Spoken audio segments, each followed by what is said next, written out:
ఎందుకు జగన్ గారు ఇంతలా ఓడిపోయారంటే కారణం అర్థం కావట్లా. ఎందుకు ఓడిపోయారు అనేది అర్థం కాల ఓకే ఇప్పటికి కూడా. అది అంటే ఉంటే తర్వాత విశ్లేషించుంటారు కదా. ఎన్నికల ఫలితాలు వచ్చి 20 రోజులు పైన అయింది. ఇప్పటికి 22వ రోజు. విశ్లేషకులు ఏం చెప్తారు సహజంగా, ఈ ఎలక్షన్కు ముందు చెప్పే విశ్లేషకులు మొత్తం కూడా జగన్ పరిపాలన బాగుంది, జనం అనుకునేది అనుకున్నట్టు జగన్ నెరవేర్చాడు జనానికని చెప్పుకొచ్చారు. ఇప్పుడు ఓడిపోయినాకేమో చాలా తప్పులు ఉన్నాయని చెప్తున్నారు. దానిలో ఏది నమ్మాలి? విశ్లేషకులను పక్కన పెట్టి మీ వరకు మీరు ఎందుకు ఇంతలా వైసీపీ ఓడిపోయింది అంటే కారణం ఏంటి అంటే అర్థం కాల. 1,30,00,000 ఓట్లు అయితే ఓటర్స్ అయితే ఓట్లు పడ్డాయి. 21,22,00,000 వచ్చిన వాళ్ళకి 21 సీట్లు వచ్చినాయి. 8 లక్షల ఓటర్లు వచ్చిన వాళ్ళకి బీజేపీ వాళ్ళకి 8 సీట్లు వచ్చినాయి. 1,32,00,000 ఓట్లు వచ్చిన ఓట్లకి 11 సీట్లే వచ్చినాయి. అది అర్థం కాని ప్రశ్న అనమాట. స్వయాన జగన్ గారే చెప్పారు ఓడిపోయిన రోజున. మరి ఇంతమంది చూపించిన అభిమానం ఏమైపోయిందో, ఓట్లు ఎటు వెళ్ళిపోయాయో అన్న పదం వాడారు. మరి అక్కడే అర్థం కానింది. ఇప్పుడు అన్యాయం జరిగింది చెప్పొచ్చు, మోసం జరిగిందని చెప్పొచ్చు, కానీ ఆధారాలు లేవు. ఆయన అదే అన్నారు, ఆధారాలు లేవు. ఏం చెప్తారు? లేవు కాబట్టి మనం ఏం చేయలేము. రాజ్యాంగం ప్రకారం వెళ్ళిపోవాల్సిందే. అయితే ఆయన తర్వాత కూడా మొన్న మాట్లాడింది ఏంటంటే ఈసారి ఎన్నికల్లో ఈవీఎంల బదులు బ్యాలెట్ పేపర్ వాడాలని చర్చ పెరిగింది. స్వయాన జగన్ గారు కూడా మాట్లాడారు. ఈవీఎంల మీద నమ్మకం లేకుండా అయిపోయింది. నేను వాళ్ళు ఏదో ప్రశాంత్ కిషోర్ని అడ్డం పెట్టుకొని ఏదో చేశారనేది ఒకటి క్వశ్చన్ మార్కు. 20 లక్షల ఈవీఎంలు ఏమైనాయి అనేది ఒక క్వశ్చన్ మార్కు. సమాధానం లేదు. దాంతోపాటు ముందు 3 విడతల ఎలక్షన్లు జరిగినాయి దేశవ్యాప్తంగా. అప్పుడు సర్వే ప్రకారం చూసుకుంటే 3లో ఐఎన్డీఏ కూటమి కొంచెం మొగ్గుగా వచ్చినాయనే విశ్లేషణ ఒకటి సర్వే ప్రకారం తెలిసింది. తర్వాత ఏదో మ్యానిపులేటింగ్ చేశారనేది ఒక ఆరోపణ.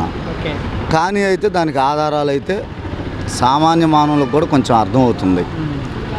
ఎలన్ మార్కో ఏదో చెప్పాడు. అంత సబ్జెక్టు పరంగా అతనికి అంత అవగాహన ఉన్న వ్యక్తే చెప్పాడంటే ఆలోచించాల్సిన విషయం. అయితే నడుస్తున్నాను ఈవీఎం చర్చ నడిస్తే నారా లోకేష్ ఏమంటారంటే మీరు గతంలో గెలిచినప్పుడు వైసీపీ గుంజాయన్ అనేది అప్పుడు ఈవీఎంలు బాగానే పనిచేశాయి. ఓకే, మేము గెలిస్తేనేమో ఈవీఎంలు కనీసం ఇంచుమించు 60 నుంచి 70 సీట్లు ఓడికి 2,000 3,000 తోటి ఓడిపోయినాయి. ఇప్పుడు నువ్వు నేను ఒక పందానికి వెళ్ళామయ్యా, ఇంచుమించుగా పరిగెత్తగలం. నీతో నేను పందానికి వచ్చానంటే ఇంచుమించుగా పరిగెత్తగలం. అంతేగాని నువ్వు కోటప్పకొండలో ఉంటే నేను నర్సరాపేటలో ఉండలేనుగా. అలానే నువ్వా నేనా అనుకున్న సందర్భంలో 80,000 90,000 ఓటర్లు ఎలా వస్తాయి?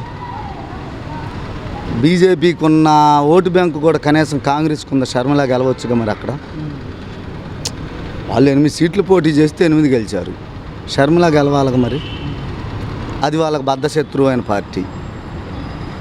వాళ్ళు ఒక 80 నుంచి 90 నియోజకవర్గాల పరిధి పట్టుకో లేదో చేసుకున్నారు. కానీ అది ఇప్పుడు మనం ఏం చేయలేము. అంటే కొంతమంది ప్రజలు అనేది ఏంటంటే మేము వేసిన ఓట్లు ఏమని కొంతమంది అంటున్నారు. ఇంకొంతమంది ప్రజలేమో జగన్ ఏం చేయలేదు కాబట్టి ఓడిపోయి ఇంకొంతమంది అంటున్నారు. జగన్ ఎందుకు చేయలేదు? మీరు చెప్పాలి. జగన్ ఏం చేశాడు? జగన్ ఏం చేశాడు? నవరత్నాలు చెప్పాడు. తూచా తప్పకుండా ఒక మద్య నిషేధంలో తప్పితే ప్రతి హామీ పక్కాగా నెరవేర్చాడు. అంటే ఈసారి అంతకన్నా ఎక్కువ ఇస్తామన్నారు కదా ఈ కూటమి నుంచి బాబు గారు. అందుకు ప్రజలు నమ్మి ఓటేసి ఉండొచ్చు కదా. మీరు మిషన్లు ఎందుకు అలా అనుకుంటున్నారు? అతన్ని గతంలో చూసాంగా, 14 సంవత్సరాలు చూసాం. ఓకే, ఇప్పుడు ఆల్రెడీ చూస్తున్నాం ఏం జరుగుతుందనేది. ఇంతలోకి ఏమైందో ఏం జరిగిందో ఏం చెప్పలేం. కానీ వాలంటీర్ వ్యవస్థ నిన్నటి దాకా 10,000 ఇస్తానని చెప్పాడు. ఇంతవరకు అది కోత కటింగ్ పెట్టేశాడు. రేపు ఆల్రెడీ నిన్న వచ్చి ఆయన మినిస్టర్ గారు, ఆయన పేరు పార్థసారథి గారు, కొలుసు పార్థసారథి గారు, అకౌంట్లు వేస్తాం లేకుంటే వచ్చి ఇళ్ళకొచ్చి మన సచివాలయ వ్యవస్థ ద్వారానే పంపిణీ చేస్తామని చెప్పారు. ఏం ఇవ్వచ్చుగా. వాలంటీర్ వ్యవస్థ ఉంది, అది ప్రైవేటు వ్యవస్థే.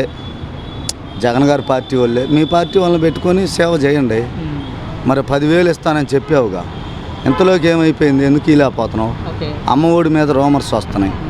ప్రైవేట్ స్కూళ్ళకు ఉండవు, ఓన్లీ గవర్నమెంట్ స్కూళ్ళకే.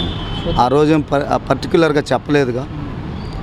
ఓన్లీ గవర్నమెంట్ స్కూళ్ళకి వెళ్తే ఎంతమంది వస్తే అంతమంది ఇస్తామని చెప్పలేదు కదా. మరి ఇంతవరకు ఇది లేదు. ఏది రైతుది భరోసా మీద ఇంతవరకు కామెంట్ ఏం లేదు. దాని మీద ఏం చేస్తారో చూద్దాం. వాళ్ళకైతే. జగన్ గారు స్వయంగా ఒక 6 నెలలు సమయం ఇద్దామన్నారు. మ్మ్. ఆ తర్వాత మాట్లాడడం క్వశ్చన్ చేద్దాం. నేను అడిగేది జగన్ గారు ఇచ్చిన దానికన్నా ఎక్కువ ఇస్తామన్నారు కాబట్టి ప్రజలు అటు ఓట్లు వేసి ఉండొచ్చు కదా అంటున్నా. అంత నమ్మకం అయితే విశ్వాసం అయితే జనంలో లేదండి. ఎందుకంటే 14 సంవత్సరాలు ముఖ్యమంత్రిగా అతను చూసి ఉండారు. ఓకే. కొత్త వ్యక్తిని అయితే నమ్మి ఇప్పుడు జగన్ గారికి పోయినసారి 150 ఇచ్చారంటే నవరత్నాలకు ఆకర్షితులయ్యారు, ఇచ్చారు ప్రజా తీర్పు. ఇప్పుడు అతను చూసి ఉన్నారుగా, ఓకే. చూడకపోతే అనుకోవచ్చు అది. సో అయితే ప్రతిపక్ష హోదా కూడా దక్కలేదు జగన్ గారికి. దక్కలేదు. సో దాని గురించి నిన్న లేఖ కూడా రాశారు జగన్ గారు. రాజ్యాంగంలో ఎక్కడా కూడా 10% వస్తే అన్న ఈ నిబంధన లేదు, కావాలని నా మీద ఇలా చేస్తున్నారు. దాని మీద అయితే పూర్తి అవగాహన మనకు లేదు. మ్మ్. కానీ ఉన్న అవగాహన ప్రకారం ఏదో 10% వస్తేనే ప్రతిపక్ష హోదా అనేది తెలిసిన వారం. అంత అన్ని సీట్లు అయితే రాలేదు. రాలేదు. బట్ అఫీషియల్ అయితే లేదు, కానీ దానిలో ఇవ్వాలి అంటే మీరు ఇవ్వాలనుకుంటే ఇవ్వచ్చు, కానీ కావాలని నన్ను ఇలా దూరం పెట్టి ఆయన అంటున్నారు. ఇంకోటి ఆయన అన్నది ఏంటంటే ఇప్పుడున్న స్పీకర్ ఎవరైతే ఉన్నారో రావచ్చుగా అంటారు. ఆయన మాట్లాడిన వ్యాఖ్యలు అంటే జగన్మోహన్ రెడ్డి ఓడిపోయాడు కానీ ఇంకా చనిపోలేదు, చచ్చిపోలేదు మాట్లాడిన వ్యక్తిని మీరు స్పీకర్ చేశారు అని ఆయన చెప్తున్నారు. మరి సరే, వాళ్ళ అభిప్రాయం వాళ్ళ ఇష్టం కదా, వాళ్ళు ఏదో మాట్లాడవచ్చు. వాళ్ళు ఏంటంటే చనిపోలేదంటే అతను ఇంకా బతికే ఉన్నాడంటే అతను అంటే భయం ఉంది. ఓకే. ఇంతట వదిలిపెడితే ఇతను ఏమైనా మామూలు వ్యక్తి ఏం కాదు, సాధారణమైన వ్యక్తి కాదు జగన్ అంటే అనేది వాళ్ళ ఉద్దేశంగా అని నేను భావిస్తున్నాను. నిన్న మనం చూసినట్టయితే మనం వైసీపీ ఏదైతే ఉందో కాంగ్రెస్లోకి విలీనం చేస్తున్నారని ఒక వార్తలు అయితే అవన్నీ బోగస్ మాటలు. అంత దిగజారే వ్యక్తి రాజకీయాల్లో అయితే జగన్మోహన్ రెడ్డి కాదు. ఇంకా ఏదన్నా ఉంటే అతను రాజకీయాల నుంచి శాశ్వతంగా విరమించుకుంటాడు, కానీ ఒకరి కిందకి వెళ్ళి అలా అయితే కాదు. వాళ్ళు దేశంలో మంచి శక్తిగా మంచి ఇదిగా ఉన్నాడే వాళ్ళని ఎదిరించి ఢిల్లీ పీఠాన్ని ఎదిరించిన వ్యక్తి. అంతేగాని వాళ్ళ దగ్గరికి అయితే వెళ్ళి ప్రాధేయపడాల్సిన అవసరం అయితే అతనికైతే లేదు. అలాంటి మనస్తత్వం అయితే కాదు. ఓకే. మరి ఇక్కడ మన లోకల్గా చూస్తే ఇక్కడ ఎమ్మెల్యేకి గెలవడానికి కారణాలు ఏంటండి అరవింద్ బాబు గారు లోకల్గా? అది రాష్ట్రం మొత్తం ఏం జరిగిందో అదే జరిగింది ఇక్కడ. దాని గురించి అయితే మనం లేదు, వాళ్ళు కూడా అనుకోలేదు. ఒకవేళ వస్తారు అనుకుంటే ఒక 4,000 నుంచి 5,000తో బయటపడతాం అనుకున్నారు. వాళ్ళ పార్టీ నాయకులు పెద్ద పెద్ద అగ్రనాయకులు చెప్పిన మాటలు అయితే అయ్యి, కానీ అది తిరగబడి 18,000 దాకా 19,000 దాకా వెళ్ళినట్టుగా ఉంది సుమారుగా. అది వచ్చింది. అయితే రాష్ట్రం మొత్తం ఏం జరిగిందో ఇక్కడ అదే జరిగింది. అంతే. అమరావతి నిర్మాణం కావచ్చు, పోలవరం కావచ్చు, దాని మీద అయితే చేస్తాడని నేను అనుకుంటున్నా. ఎందుకంటే గతంలో 5 సంవత్సరాల్లో కూడా అతను చేసింది ఓన్లీ సచివాలయం ఏర్పాటు చేశాడు అంతే.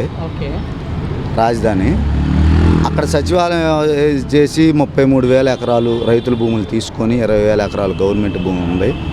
వాటి గుండా వాళ్ళు ఎక్కువ రియల్ ఎస్టేట్ జరిగిందనేది జగన్ అభిప్రాయం.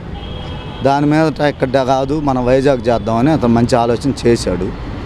కానీ మళ్ళీ అనేది అవకాశం ఎట్లయినా జగన్మోహన్ రెడ్డి గారికి వస్తుంది. తూచా తప్పకుండా అక్షరాల ఇంతకాడికి ఎక్కువ. పోయినసారి వాళ్ళు 23 అనుకున్నప్పుడు వీళ్ళు అదే మాట అనుకున్నారు, కానీ అలా కాదు. ప్రజలు తెలివి కల్లోళ్ళు ఇప్పటికే బాధపడుతున్నారు. ఏందనేది ఏం జరిగిద్ది అనేది అప్పుడు చూద్దాం. ఆ డిజిట్ కూడా రాకపోవచ్చు. ఇప్పుడు డబుల్ డిజిట్ అన్న వచ్చింది, ఆ డిజిట్ కూడా రాకపోవచ్చు. అమరావతిని చేస్తాడనేది మాకు. పోలవరం కూడా ఏదో ఇంచుమించు జగన్ గారు కూడా గేట్ల దాకా తీసుకొచ్చారు. స్పిల్వే మంచి పనులు చేసిన వాటికి గట్టిగానే ఉన్నాయి, వాళ్ళు చేయొచ్చు. అమరావతిని మాత్రం పూర్తిగా చేస్తాడనేది నమ్మకం. ఎందుకంటే మళ్ళీ జగన్మోహన్ రెడ్డి గారు వస్తే రాజధాని మళ్ళీ ఆయన తరలిస్తాడు.